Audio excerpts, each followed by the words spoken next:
নমস্কার। হাজির হয়েছি সোমনাথ আচার্যের লেখা রক্তগড়ের ভয়ঙ্কর গল্পটির গল্প নিয়ে। সাধারণ সহবত বলে অপ্রাপ্তবয়স্কদের কখনো নাকি বড়দের আলোচনার মাঝে বসতে নেই, কিন্তু শিবনাথ সামন্ত লেনে আমাদের শতাব্দী প্রাচীন শরিকি বাড়ির ছাদে যদি ইদানিং কোনো রবিবারের বিকেলে পদধূলি দেন, তবে ওপরের ধারণাটা 1 মিনিটে বদলে যেতে পারত। এই নিয়মটা স্বাভাবিকভাবেই 1 মাস আগে অবধি ছিল না। তবে কালী পুজোর পরপরই আমাদের একতলার একেবারে কোনার ঘরটার ভাড়াটে ব্রজদাদু মানে ব্রজকিশোর স্যান্যালের আগমনের পরই সহবতের সেই অচলায়তন ভেঙে গেল। লোকটার বয়স আন্দাজ 65 কি 70। মাথায় রোদ ঠিকরে পড়া চকচকে টাক, আর প্লাস পাওয়ারের চশমার কাঁচের পিছনে উজ্জ্বল বুদ্ধিদীপ্ত চোখ দুটো ওর গভীর প্রজ্ঞাকে আড়াল করতে যেন অসমর্থ হয়। বয়স হলো শরীর নুব্জ হয়নি মোটেই, বরং দীর্ঘক্ষণ বসে বসে গল্প বলার পরেও ওকে সামান্য ঝুঁকে পড়তেও দেখিনি। সেদিন রবিবারের দুপুরে খেয়ে দিয়ে আমরা মানে আমি ও আমার বড় দাদু আর মেজ দাদুর 4 নাতি নাতনি জটাইদা, শুভদা, পিকু আর মিঠু মিলে আমাদের বিশাল ছাদের এক কোণে বসে ব্যবসায়ী খেয়েছিলাম। প্রায় হারার মুখে আমাদের সবার ছোট বোন মিঠু যখন সবে শুভদাকে নিজের দান সারেন্ডার করছে, ঠিক তক্ষুনি বড় দাদুর হাঁক এলো। ছাদে অদূরে বসে আমার বড় দাদু পাশের বাড়ির অখিল দাদু ও বিমল দাদুকে নিয়ে শীতের দুপুরের রোদ পোহাতে পোহাতে আড্ডা দিচ্ছিল আমাদের ছাদে আসার আগে থেকে। এখন দেখি ব্রজদাদুও তাদের মাঝে এসে বসেছে।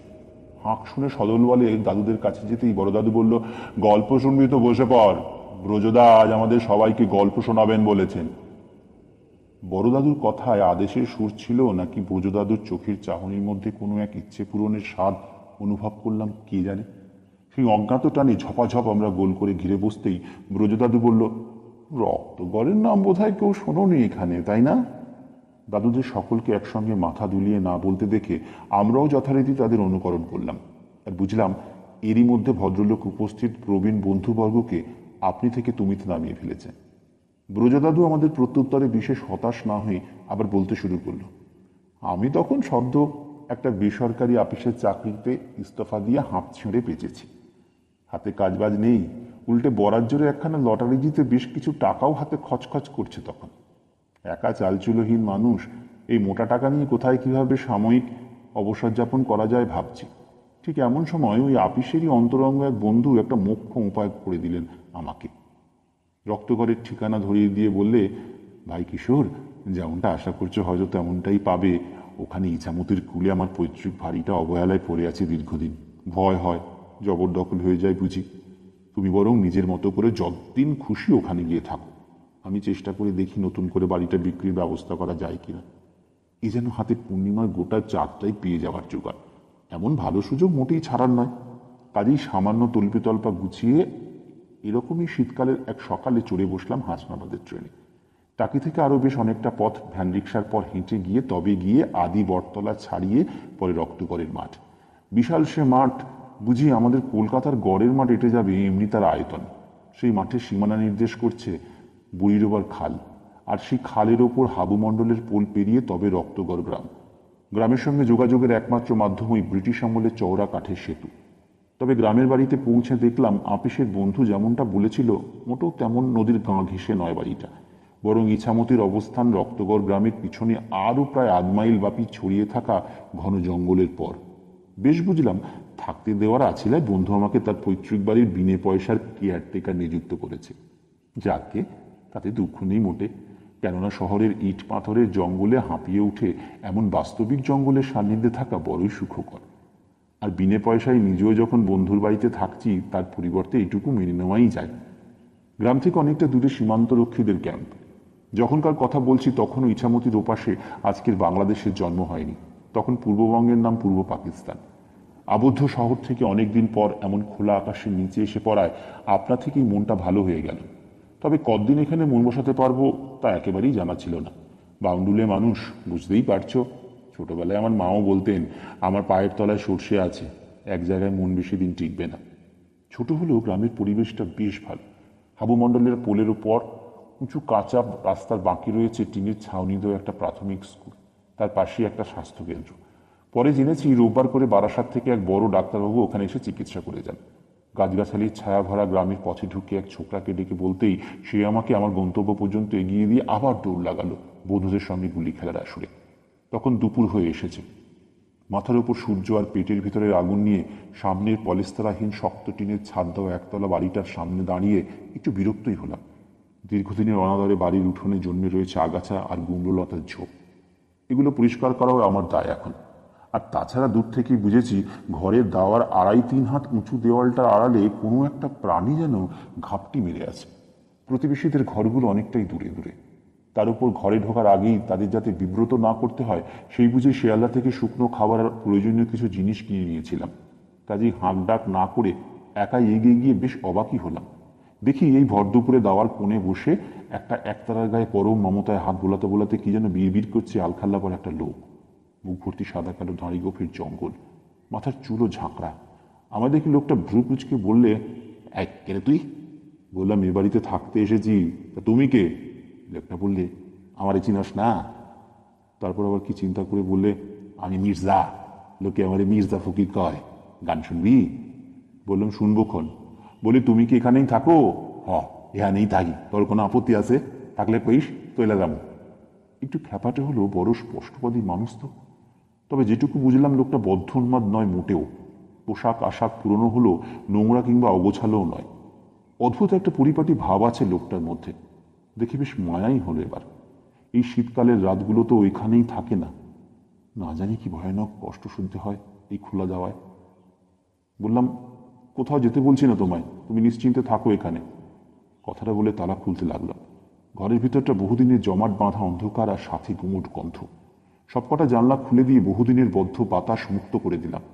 বাড়ির উত্তর পাশে একখানা পাতকুয়ো আছে। ঠিক করলাম আপাতত খিদের জ্বালা মিটিয়ে নিয়ে তারপর সাধ্যমতো ঝাড়পোছ ধোয়া মোছা করে জায়গাটা বাসযোগ্য করে তুলতে হবে।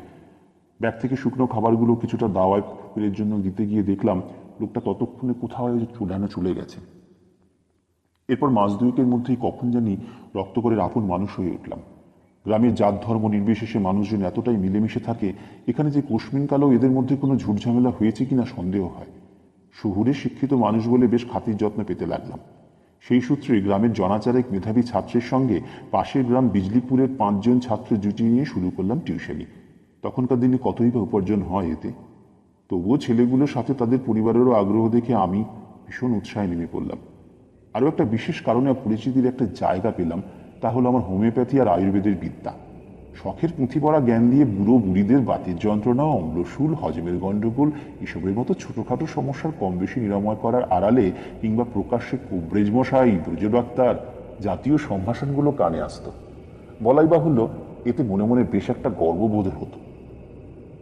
নিত্যদিন ভরে উঠে টিউশনিগুলো সেরে এসে বিশেষ কোনো কাজ হাতে না থাকতো না সারাদিন। তখন মাঝে মাঝে মির্জা ফকিরের গান শোনার সৌভাগ্য হতো। ভারী আজব ছিল সে, কিন্তু সেই রকম তাঁর কণ্ঠে লালন গীতির বাউল সুরে বিভোর হয়ে রেশ কাটতে সময় লাগতো বেশ। বিনয় করে পাশের ঘরটা খুলে দিয়েছিলাম মুর্জন, কিন্তু লোকটা কখন থাকতো, কখন আবার দিন দুই উধাব কোথায় চলে যেত কে জানে। সন্ধ্যাবেলায় গ্রামের কিছু জোয়ান বুড়োদের একটা আসর বসত মোড়ল কানু ঘোষের বৈঠকখানায়। শীতল পাটি বিছিয়ে প্রবীণরা হুঁকোয় টান দিতে দিতে শুরু করতো নানা আলোচনা। আমার কেনা সে সময়কার একখানা রেডিও চালিয়ে দিয়ে আকাশবাণীর বলা দেশ বিদেশের নানা খবর কান পেতে মন দিয়ে শুনতো সকলে মিলে। কখনো বা চলতো ছবির গান। নামটা ছাড়া বাকি সবকিছুই যেন আমার মনের মতো ছিল রক্ত করে। কিন্তু সেই বছর চৈত্রের সময় ওপার বাংলার বুকে শুরু হলো তুমুল অশান্তি, যার আঁচ কিছুটা হলেও এসে পৌঁছলো ইছামতি পেরিয়ে এ পশ্চিম বাংলাতেও। মার্চের শেষ দিকে এক সন্ধ্যায় মোড়লের বাড়ির আড্ডায় বসে বেতার বার্তায় শুনলাম ওপার বাংলার বুকে শুরু হয়েছে ভয়ানক এক সংগ্রাম।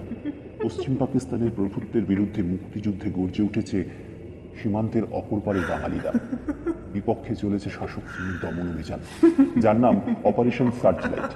ক্রমে তা হিংসাত্মক আকার ধারণ করে রক্তগঙ্গা বইয়ে চলেছে স্বাধীনতাকামী জাতিটার। গ্রামের মধ্যে মাঝে মাঝে অচেনা কতগুলো অসহায় মুখ চোখে পড়তে লাগলো।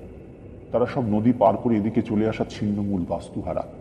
এর 1 মাসের মধ্যেই বিজলিপুরের দিকে একটা রিফিউজি ক্যাম্প গড়ে উঠল অনেকটা জায়গা জুড়ে। জ্যৈষ্ঠের এক বিকেলে চুপ করে ঘরে বসে পড়ছিলাম। সেদিন সকাল থেকে আকাশের মুখ বিজয় গোমরা, গাছের পাতার নিস্তব্ধতায় ঝড়ের পূর্বাভাস। এমন সময় সন্ধ্যার কিছু আগে ঘরের দরজায় টোকা পড়ল। প্রথমটা ভাবলাম প্রকৃতির অবস্থা বেগতিক বুঝে ফকির সাহেব বোধহয় আবার ফিরে এসেছে, কিন্তু না, দরজা খুলতেই বেশ চমকে গেলাম। দেখি দুটো 20-22 বছরের ছেলে গভীর ক্লান্ত ও বিপর্যস্ত অবস্থায় এসে দাঁড়িয়ে রয়েছে। দুজনেরই কোমরে গোঁজা রয়েছে রিভলভার, আর একজনের বাঁক নিয়ে কিছুটা উপরে শক্ত করে বাঁধা কাপড়ের গিট ভিজে আছে রক্তে। যন্ত্রণায় প্রায় বেহুঁশ সে ছেলেটা। আমি কিছু জিজ্ঞেস করার আগেই দ্বিতীয় ছেলেটা বলল, আমরা চোর ডাকাত নই, আমরা মুক্তিযোদ্ধা, দয়া করিয়া আমাকে একটু আশ্রয় দেন, রাত বাড়লেই আমাকে যাইতে হইব। তাড়াতাড়ি ওদের দুজনকে ঘরে নিয়ে এসে বসতে দিলাম। জল খেয়ে কিছুটা স্বাভাবিক হয়ে ওরা জানালো ওরা ঢাকা ইউনিভার্সিটির ছাত্র, মুক্তিবাহিনীতে যোগ দিয়ে সাতক্ষীরায় লড়াই করছিল। আহত হয়েও পাক সেনার ঘেরাটোপ থেকে অতি কষ্টে পালিয়ে উপায় না দেখে এদিকে আসতে বাধ্য হয়েছে ওরা। কিন্তু রাতের মধ্যে আবার বেরোতে হবে, যশোরে গিয়ে দলের কোনো জরুরি একটা খবর পৌঁছে দিতে হবে। দেখে বড় কষ্ট লাগলো। আহত ছেলেটার নাম ফিরোজ। ওকে মলম পট্টি করে দিয়ে ওর আর ওর বন্ধুর কাদেরের জন্য সামান্য ভাত তরকারি করে দিলাম। মুখে ওদের দিন কয়েকের অভুক্তির ছাপ, কিন্তু ওইটুকু সামান্য খাবারে কি পরিতৃপ্তির সুখ ছেলে দুটোর মুখে। বাইরের গুমোট আকাশ ততক্ষণে বৃষ্টি হয়ে ভীষণ রূপে ভেঙে পড়েছে রক্তগড়ের মাটিতে, আর তার আগে বয়ে গেছে একচোট জোরালো ঝড়। দুই বন্ধু ঝড় বাদলা দেখে বেশ চিন্তিত হয়ে পড়েছিল প্রথমটা, কিন্তু ওদের দৃঢ় প্রত্যয়ী কঠিন চোয়াল বলে দিচ্ছিল সেই রাতে যে কোনোভাবেই ওরা ইছামতিতে ভাসবেই। রাত 8টার কিছু পরে ওরা বেরিয়ে যাওয়ার জন্য প্রস্তুত হলো। সঙ্গে কিছু খাবার আর ওষুধ দিয়ে দিলাম ওদের সঙ্গে। বাড়ির পিছনে জঙ্গলের পথে অন্ধকারে মিলিয়ে যাওয়ার আগে কৃতজ্ঞতা স্বরূপ অভিবাদন জানিয়ে তারা বলে গেল, জয় বাংলা। বৃষ্টি তখনও পড়ে চলেছে ফোঁটা ফোঁটা। না জানি এর মধ্যে অসুস্থ শরীরে কিভাবে আধা মাইল জঙ্গলের পথ পেরিয়ে রুইতে যাবে ওরা। এসব ভাবতে ভাবতে বিছানায় গিয়ে উঠলাম। গুমোট গরমের পর ঠান্ডা আবহাওয়া পেয়ে একরকম আলস্য গ্রাস করে বসল। চোখ বন্ধ করে ঝিমুনি ভাব আসছিল, কিন্তু বিচিত্র একটা শব্দে তরাক করে উঠে বসতেই হলো। এই শব্দ আমার অচেনা নয়, আবার এই গ্রামে ওই শব্দটার অস্তিত্ব থাকার কথাও নয়। কান খাড়া করে শুনলাম। উত্তরের জানলার ঠিক বাইরেই পাতকুয়োটার দিক থেকে জমে থাকা জল কাদার ওপর ঘন ঘন আছড়ে পড়া একজোড়া পায়ের শব্দ আসছে, তবে মোটেও তা মানুষের পা নয়। খুঁড়ে লোহার নাল লাগানো পায়ে ঘোড়ারা পা ছুড়লে যেমন শব্দ হয়, এও ঠিক তেমন। নিজের অভিজ্ঞতায় জানা এই শব্দ চিনতে ভুল হওয়ার কথা নয় আমার। আরও কিছুক্ষণ চুপ করে বসে থাকার পর বার দুই সেই শব্দ কানে এলো। তারপর সবকটা পায়ে শব্দ তুলে জঙ্গলের দিকে চলে গেল সেই অদেখা ঘোড়াটা। পরদিন সবে ভোর হয়েছে তখন। সাধারণত 7টার সময় পড়াতে যাও আমার নিয়ম, কিন্তু সেদিন সকালে গ্রামের এক মাতব্বর হারু পোদ্দারের ডাকে 5:30টার দিকে উঠে পড়তে হলো।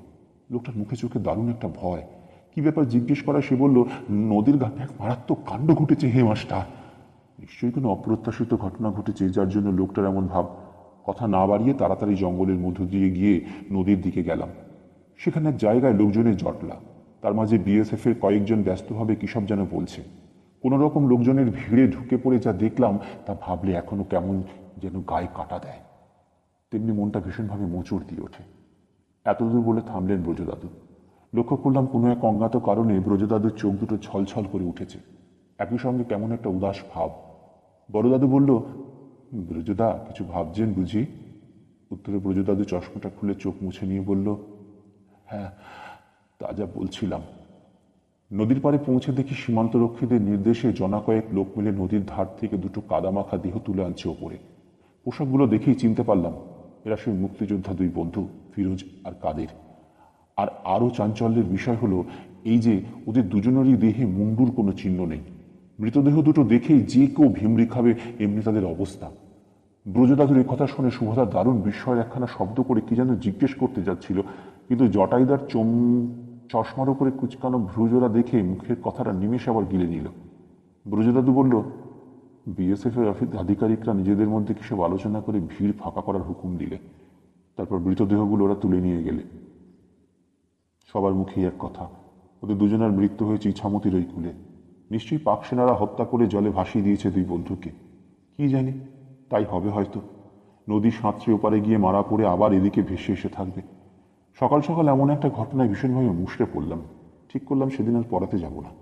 গতকাল যাদের নিজের হাতে সেবা করলাম, খাওয়ার দিলাম, তাদের এমন একটা নিষ্ঠুর পরিণতি মোটেই মেনে নেওয়া যাচ্ছিল না। বিষণ্ণ মনে বাড়ি ফিরতে দেখি মির্জা ফকির বসে আছে সেই দাওয়ার কোণে, হাতে সেই একতারার তারে টুংটাং শব্দ তুলেছে আর কি যেন বিড়বিড় করে চলেছে। জিজ্ঞেস করলাম, তুমি কখন এলে? সে বললে, কাল রাতেই তো আইসি, দেখবি কেমনে, ঘুমায় পড়ছিলি তো? বলিহারি তোর ঘুম রে বাপ, বাড়ির পাশ দিয়া মস্ত একখান ঘোড়া খটখটাইয়া চইলা গেল, তাও যদি ঘুম ভাঙে। ফকিরের শেষ কথাটা শুনে মাথার ভিতর যেন কেউ একটা হাতুড়ি ঠুকে দিল। সোনার ফুল এক প্রকার ধরে নিয়ে গত রাতের এই কথাটা মন থেকে তাড়িয়েই দিয়েছিলাম, কিন্তু এবার যে মোটেও অবিশ্বাস করার নয়। আগেই বলেছি মির্জা ফকির খ্যাপাটে বটে, কিন্তু বদ্ধ উন্মাদ নন।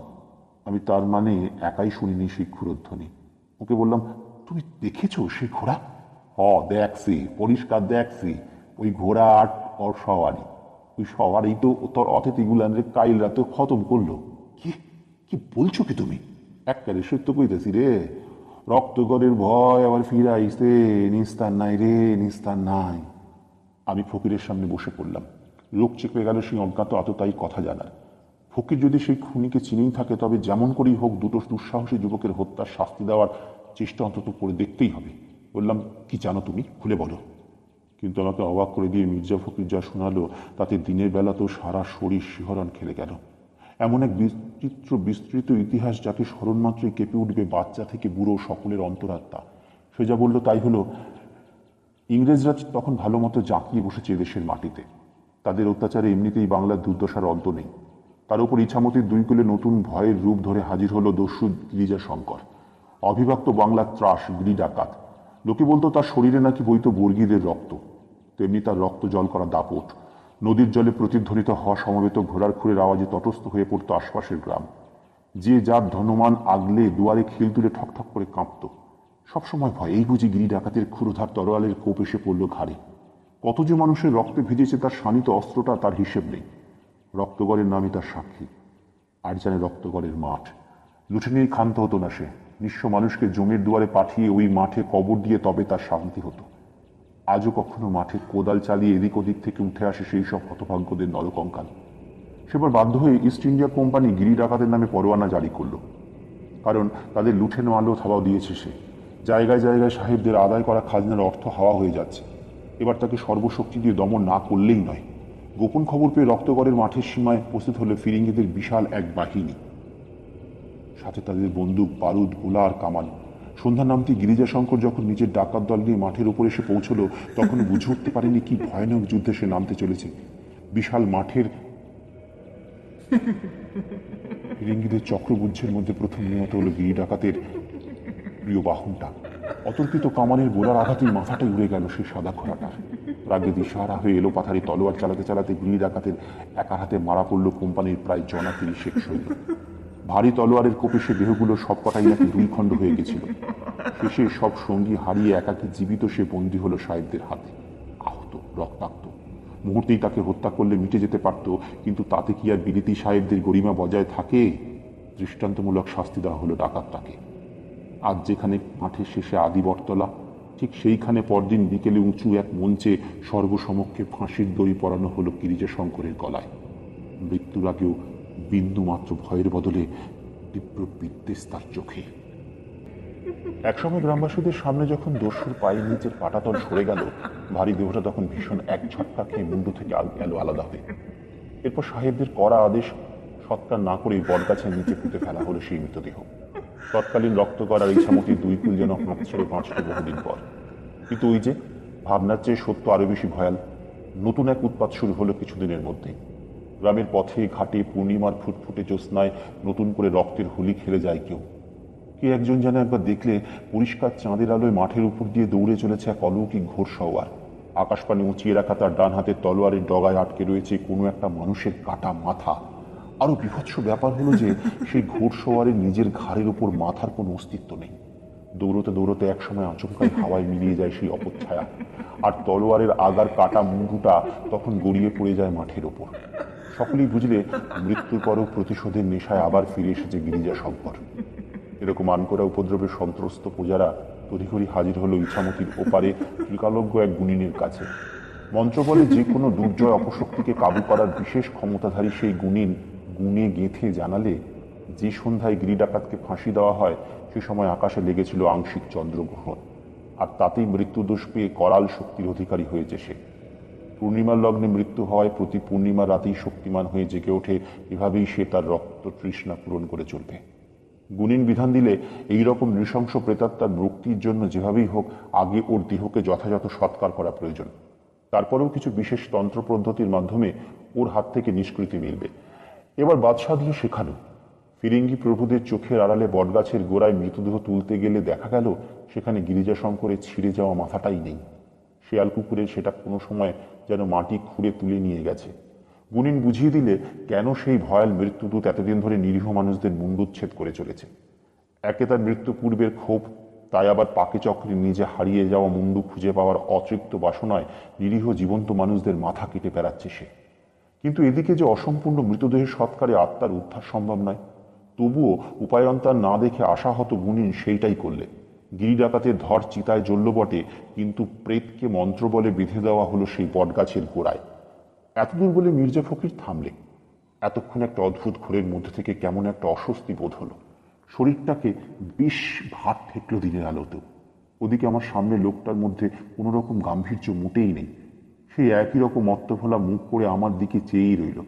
একটা প্রশ্ন হঠাৎ মাথার মধ্যে উদয় হতেই জিজ্ঞেস করতে যাব, ঠিক তার আগেই যেন মনের কথাটা পড়ে নিল মির্জা ফকির। ফস করে সে বলল, ভাবদাসস কেমনি শয়তানটা ফিরাইল তাই তো? যা গিয়া সাঁকো পাই ভিয়া দেখ ঘায়, মাঠের শেষে বটগাছ খান কাইল রাইতে ঝরে কাঠ হইয়া পইরা আছে। গোড়া খান উইয়ের ঢিপি হইয়া আসিল হেই কবে থিকা, ইয়ার ওপর আবার কাইল আসিল পূর্ণিমার জো। শোন বাপ, রাত বিরেতে একটু সাবধানে থাকস। গিরি ডাকাতে না কাটলেও কোন দিন সাপের কামড়ে না মরিস তুই। রাইতেই দরজা পানে সাক্ষাৎ জম বাইতে আইছিল, জাত শাখা মুটি হ্যাঁ লম্বা শেখান। সেইটারে নিয়ে জঙ্গলের ভিতরে যাইতেই দেখি, আহারে কচি পোলা কান দুখান পরনের ডর ভয়ে দৌড়াইয়া নদী কিনারে যাইতেই কিভাবে ফালি কইরা দিল রে। চিৎকার দিলাম কিন্তু বাঁচাইতে পারলাম না। হতভম্ব হয়ে বেবাক বসে রইলাম। লোকটা যা বলল তা সত্যি হলে না পারা যাবে ফিরোজার কাদেরদের খুনিকে উপযুক্ত শাস্তি দিতে, আর না থাকবে এ গ্রামের শান্তি। আবার পুরোপুরি যে অবিশ্বাস করব তারও উপায় নেই, কারণ আমি যে নিজেই সেই ঘোড়ার পায়ের শব্দ শুনেছি। ইতিমধ্যেই মির্জা ফকির আবার উঠে পড়ে বাইরের দিকে হাঁটা দিয়েছে। উঠোনে গিয়ে একবার থেমে আমার দিকে ফিরে বলল, পারলে হক্কলে লেবু জাগিয়া, নইলে ভারী বিপদ। কথাটা বলেই সে একতারা টুংটুং শব্দে ধরল লালন গীতির সুর। অকুল পার দেখে মোদের লাগলো রে ভয়। তারপর কিছুক্ষণের মধ্যেই হারিয়ে গেল কাঁচা রাস্তার বাঁকে। লোকটা সত্যিই ভারী অজব। রাত দিন থাকি বা কোথায়, আর কোথায় বা ঘুরে ঘুরে বেড়ায় কে জানে। বিপর্যয় নিজের কপালেও আসতে পারে সেটা বোঝার অবকাশটুকু কি নয় লোকটার।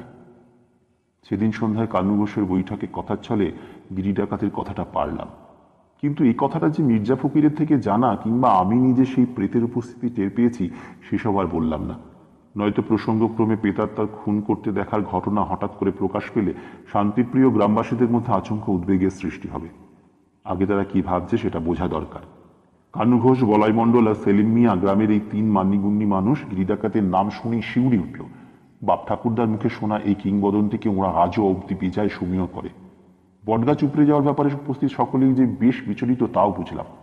কথাবার্তা এটাও বুঝলাম, এই গোটা বিষয়টা নিয়েই ওদের মধ্যে টুকটাক আলোচনা হয়েছে আমার আড্ডায় আসার আগে। সন্ধ্যার বাকি আলাপ আলোচনা সেদিন ওই বটগাছ আর ওই তথাকথিত পাকসেনার হাতে দুটো নৃশংস খুন নিয়েই কেটে গেল। তবে হারু পোদ্দার পরামর্শ দিল আদি বটতলায় একটা শান্তি সস্তায়নের ব্যবস্থা করা উচিত, নয়তো বলা যায় না কোন সময় কি অশুভ ঘটনা ঘটে যায়। মনে মনে ভাবলাম, অশুভ ঘটনা যে শুরু হয়ে গেছে তোমরা তার কিছুই জানো না। দিন দিন ওপার থেকে আসা শরণার্থীর সংখ্যা বাড়ছে।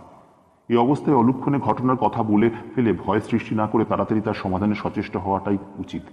বসিরহাটে হারু পোদ্দারের কোন এক আত্মীয় থাকে, তার কাছে এক বড় তান্ত্রিকের কথা একবার শুনেছিল সে। সিদ্ধান্ত হলো সেই তান্ত্রিককে আনা হবে সম্ভাব্য বিপদের হাত থেকে রক্ষা পেতে। দিন দুই পর বসিরহাট থেকে নিতান্তই এক ছোকরা বয়সী তান্ত্রিক এসে উপস্থিত রক্ত করে। হারু পোদ্দার বললে ইনি নাকি সেই বড় তান্ত্রিক নন, বরং তার কোনো এক শিষ্য। বড় তান্ত্রিকের বয়স হয়েছে, ভয়ানক অসুখে শয্যা নিয়েছেন তিনি, তবুও একান্ত অনুরোধে নিজের শিষ্যকে পাঠিয়েছেন। যাই হোক, মরা বটতলায় নানা বিধা উপচারে পুনরায় মন্ত্রবন্ধন করে তান্ত্রিক ফিরে গেলে সবার মনে আবার স্বস্তি ফিরে এলো। কিন্তু তখনই কি আর জানতাম আমাদের অদৃষ্টে কি লেখা আছে। সপ্তাহখানেক পর সকালে টিউশন পড়িয়ে ফিরছি, এমন সময় স্কুলের কাছে দেখা হলো বলাই মণ্ডলের সাথে।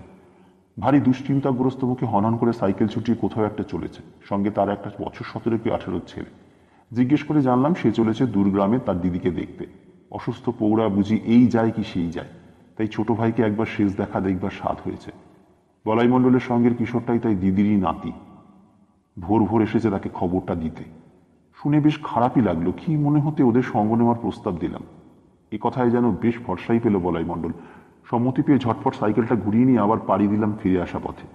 প্রায় 1 ঘন্টার পথ সাইকেল চালিয়ে গন্তব্যে পৌঁছে দেখলাম পরিস্থিতি যথারীতি বেশ থমথমে।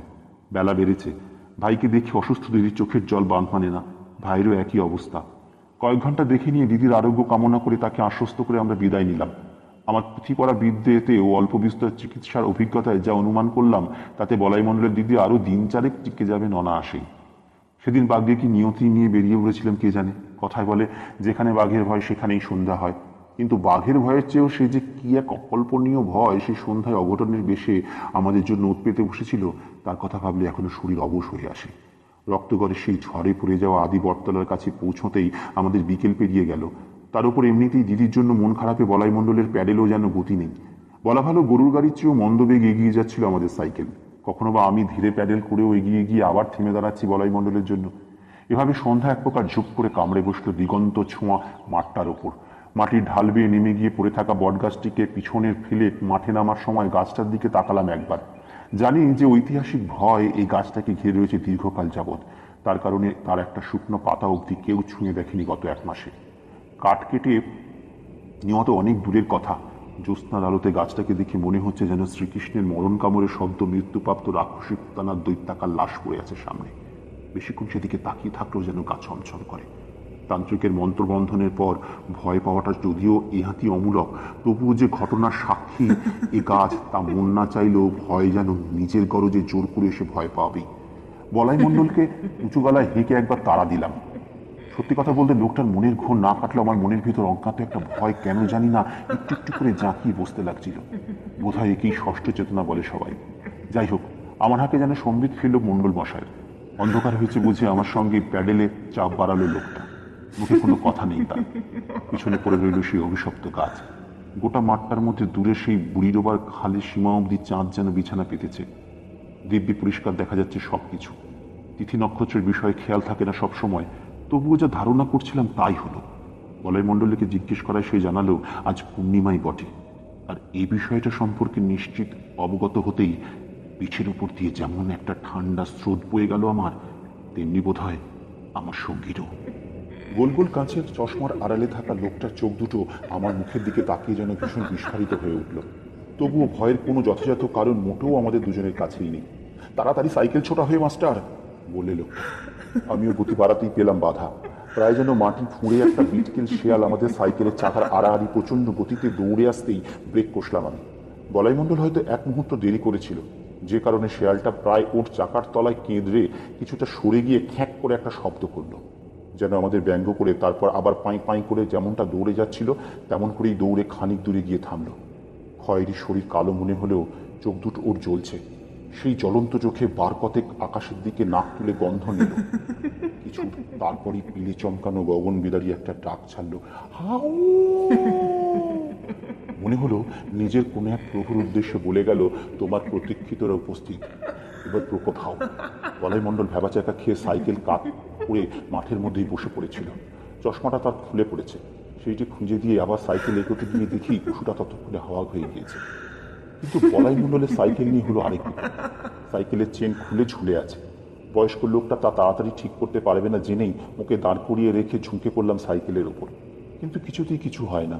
যতবারই চেন তুলে প্যাডেল ঘুরিয়ে ঠিক করছি, পরক্ষণেই দেখি ফসকে গিয়ে আবার ঝুলে যাচ্ছে। এরকম বার কয়েক চেষ্টা করার পর বাধ্য হয়ে সাইকেল হাঁটিয়ে নিয়ে যাওয়াই ঠিক মনে করলাম। দুজনে যতটা দ্রুত সম্ভব চলতে শুরু করলাম। হাবু মণ্ডলের কাঠের পোল বেশ অনেকটাই দূরে এখনো। ও জায়গাটায় পৌঁছতে পারলে যেন নিষ্কৃতি মিলবে উভয়েরই অজানা সেই ভয়ের হাত থেকে। হাঁপ ছেড়ে উঠব পিছনে সর্বক্ষণ অনুভূত হতে থাকা অদেখা অজ্ঞাত শিহরণটার থেকে। সেই মুহূর্তেই চোখের পলকে ঘটে গেল এমন এক ঘটনা যা কোনোদিন দুঃস্বপ্নেও দেখিনি। বলাই মণ্ডল হেঁটে চলেছিল ঠিক আমার বাঁ পাশ বরাবর। চলতে চলতে আচমকা সে থমকে দাঁড়ালো। কানে এসেছে একটা শব্দ, প্রথমে ওর, তারপর আমার। সেই পূর্ব অভিজ্ঞতায় চিনতে এবারেও ভুল হলো না। অজানা এক কৌতূহলে অজান্তেই ঘাড় ফিরিয়ে পিছনে তাকিয়ে দেখলাম অভূতপূর্ব অলৌকিক এক দৃশ্য। রক্তকরের কিংবদন্তি সেই অশ্বারোহী ফুটফুটে চাঁদের তলায় ধেয়ে আসছে আমাদেরই দিকে। কিন্তু বটতলায় মন্ত্রবন্ধনের পরেও কেন এই প্রেতের পুনরাগমন তা সেই মুহূর্তে একেবারেই বুঝলাম না। ধপধপে সাদা ধুতির ওপর সেরকমই শুভ্র চাদরের মতো একটা উত্তরীয় আবরণ জড়ানো গিরি ডাকাতের অশরীরী মূর্তির গায়ে। ঠিক একই রকম সাদা ফুটফুটে তার প্রিয় বাহনটা। সেদিনকার বৃষ্টি ভেজা রাতের ঘুরে ছপ ছপ শব্দ আজ বদলে গেছে শক্ত মাঠের বুকে খটখটানিতে। এও বুঝলাম সেদিন ফকির আমাকে পুরো কথা বলেনি। সে বলেনি যে প্রভুর মতো তার অনুগত অশরীর জীবনটা আরো ঘাড়ের শ্বেত শুভ্র ঝালরের মতো গুচ্ছের পর লম্বা মাথাটা নেই। খেয়াল হলো এই ঘোড়াটাও যে বিলেতি কামানের ঘায়ে নিস্কন্ধ হয়ে গেছিল। এবার চাঁদের আলোয় দূর থেকে ঝলসে উঠল গিরি ডাকাতের ক্ষমাহীন তলোয়ার। আকাশের দিকে মুখ করে থাকা ধাতব পাতটা কঠিন কবজির মোচড়ে অদ্ভুত কায়দায় ঘুরিয়ে নিয়ে আমাদের দিকে তাক করার পরই যেন চেতনা ফিরল। বলাইমণ্ডল প্রাণ ভয়ে কাঁপা কণ্ঠে প্রায় চেঁচিয়ে উঠল, মাস্টার পালাও! সাইকেল পড়ে রইল মাঠে। বয়স্ক বলাইমণ্ডলের হাত আমার কবজি চেপে ধরতেই ঊর্ধ্বশ্বাসে দৌড় দিল হাবু মণ্ডলের পোলের দিকে। কোনো মতে ওটা পেরিয়ে গেলেই গ্রামের মধ্যে ঢুকে পড়ব, তারপরেও যদি বাঁচা যায়। কিন্তু ভাগ্য কি আর সবসময় সহায় হয়? কয়েক গজ যেতে না যেতেই খচাং করে একটা শব্দ, আর একেবারে আমাদের গা ঘেঁষেই একটা ঠান্ডা হাওয়ার ঝপটা উড়িয়ে অনেকটা দূরে গিয়ে গেল গিরি ডাকাতের ঘোড়া। বলাইমণ্ডলের হাত যেন হঠাৎ আরো খামচে বসেছে আমার হাতে, অথচ পা দুটোর গতি যেন ভীষণ ক্লান্তিতে স্লথ হয়ে পড়ল। ব্যাপারটা বুঝতে সেই ভয়াবহ মুহূর্তে সময় লাগলো কয়েকটা সেকেন্ড। অনুভব করলাম বৃষ্টির ফোঁটার মতো কি যেন এসে পড়ছে আমার জামায়, হাতে, মুখে। সেগুলো আসলে বলাইমণ্ডলের সদ্য বিচ্ছিন্ন হয়ে যাওয়া কণ্ঠনালী থেকে ছিটকে আসা রক্তের ফোয়ারা। তারপরে আমাকে নিয়েই মাঠের ওপর আছাড় খেয়ে পড়ল সেই লোকটা। চোখে পড়ল কিছু দূরে গড়িয়ে যাওয়া বলাইমণ্ডলের মাথাটার দিকে। অদ্ভুতভাবে চশমাটা কিন্তু তখনও সেঁটে রয়েছে কাটা যাওয়া মাথাটার চোখে। চাঁদের প্রতিফলন হচ্ছে তার কাঁচ দুটোয়। ওদিকে ঘোড়ার শব্দ আবার এগিয়ে আসছে, অথচ ভীষণ যন্ত্রণা উত্তেজনায় চেপে ধরা বলাইমণ্ডলের হাতটাও ছাড়ানো যাচ্ছে না যে সহজে। বেশ চেষ্টার পর কোনো মতে সেটা ছাড়ালাম। তবে ততক্ষণে গিরি ডাকাত এগিয়ে এসে তলোয়ারের এক খোঁচায় কাটা মুন্ডুটা মাটি থেকে তুলে নিয়ে ছুটে গেল আমার পিছন দিকে। আর কিছু দেখার অবকাশ নেই। তবুও উঠে দৌড়তে দৌড়তে অনেকটা দূরে গিয়ে একবার পিছন পানে তাকিয়ে দেখলাম দস্যুর প্রেত তখনও নিস্তার দেয়নি বলাইমণ্ডলের দেহকে। বোধহয় এবারেও নিজের মাথা খুঁজে না পাওয়ার মরিয়া আক্রোশে ঘোড়ার পা দিয়ে আঘাত করতে করতে বুঝে থেঁতলে দিল দেহটাকে। তারপর আবার দৌড় শুরু করলো। লক্ষ্য এবার আমি। বুকে একটা ব্যথা শুরু হয়েছে, তবুও থামলাম না। পালাতেই হবে যেমন করেই হোক। মাঠ শেষ। এবার বুড়ি ডোবার খালের ওপর হাবু মণ্ডলের পোল, আর একটু গেলেই গ্রাম। তারপর যে কোনো কারো ঘরে ঢুকে পড়লেই হয়তো বেঁচে যাব। কিন্তু এই ঘোর বিপদের মধ্যেও চমকে উঠলাম মির্জা ফকিরকে দেখে। পোলের ওপর দিয়ে আপন মনে মৃদু একতারার সুরে গুনগুন করে গান গাইতে গাইতে এগিয়ে চলেছে খ্যাপা লোকটা। ধেয়ে আসা বিপদের থেকে সে সম্পূর্ণভাবে অজ্ঞ। ফকিরের সামনে গিয়ে দাঁড়ালাম। আমাকে হাঁপাতে দেখে কিছু একটা বলতে যাচ্ছিল সে। আমি থামিয়ে দিয়ে শুধু বললাম, পালাও, গিরি ডাকাত! লোকটা কি বুঝলো কি না বুঝলো কি জানে। আমার পিছন পিছন গ্রামের ভিতর অব্দি দৌড়ে সে আবার দৌড়ে গেল সেই পোলের দিকে। সঙ্গে বজ্রকণ্ঠে একটা হুঙ্কার কানে এলো সেদিক থেকে, থাম শয়তান! শরীর শিথিল হয়ে কাঁচা রাস্তার ওপর আছড়ে পড়লাম ঠিক তারপরেই। তবে জ্ঞান হারাবার আগে কাকে যেন দেখেছিলাম টর্চ হাতে এগিয়ে আসছে গ্রামের দিক থেকে। গোটা দুদিন নাকি বেহুশ হয়ে পড়েছিলাম বসিরহাটের সদর হাসপাতালে। গ্রামের লোকজন কিভাবে কোন সাহসে ভর করে সেই রাতে যে আমাকে এত দূরে হাসপাতালে নিয়ে গেছিল তার কিছুই জানা হয়নি আর। তবে এই ঘটনার পর তারা মোটেই আমাকে শক্ত করে থাকতে দিতে রাজি হলো না। যতই হোক তাদের অতিথি আমি। চরম ক্ষতি হতে হতে ফিরে পাওয়া এই অতিথিকে দ্বিতীয়বার কোনো দুর্ভোগে না পড়তে দেওয়ার জন্য ক্ষমাপ্রার্থী হয়ে কলকাতায় ফেরার অনুরোধ জানালো মোড়ল কানু ঘোষ। অগত্যা আবার ফিরতেই হলো। কিন্তু গিরি ডাকাত মন্ত্রবন্ধনের পরেও ফিরে এলো কিভাবে দাদু? জিজ্ঞেস করলো পিকু। ব্রজদাদু বলল, ছোকরাতান্ত্রিক ঠিকঠাক কাজ করে যায়নি যে। তন্ত্রশক্তি কি অত সহজে যে সে কাজে লাগাতে পারে? এরকম দায়িত্বহীন কাজের জন্য তান্ত্রিক গুরু তার সেই ছোকরা শিষ্যকে নাকি একেবারে দূর দূর করে বিদায় করে দিয়ে নিজেই কষ্ট করে সে আবার মন্ত্রবন্ধন করে গিয়েছিল। এসবই কানু ঘোষের চিঠিতে আমি জেনেছিলাম। তারপর থেকে আর কোনো রকম উৎপাত হয়নি সেখানে। আর মির্জা ফকির, তার কি হলো? বলল মিঠু। এই প্রশ্নে একটা অদ্ভুত অভিব্যক্তি ফুটে উঠল ব্রজদাদুর মুখে। একটুক্ষণ চুপ করে থেকে বলল, যে লোকটা বহুকাল আগেই মারা গেছে তার আর নতুন করে কি বিপদ হতে পারে? তার মানে? বললাম আমি।